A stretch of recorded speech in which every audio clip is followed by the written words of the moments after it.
Hello, मी doctor Priyal my fight with cancer. 2022मध्ये जेव्हा माझे कॅन्सरचे 2 ऑपरेशन झाले आणि रेडिएशन्स मी घेतले, त्याच्यानंतर माझी शारीरिक हानी खूप झाली. मला पॅरालिसिस बसला राईट साईडचा, माझा फ्रोझन शोल्डर, माझा हातही वर जाईना.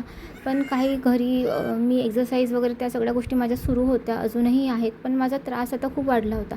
पण त्या मध्यंतरीच्या काळात मी इतकी गुंतलेली होते ना, की माझे कॅन्सरच्याच ट्रीटमेंट, माझे फॉलोअप ह्या सगळ्या गोष्टी सुरू होत्या.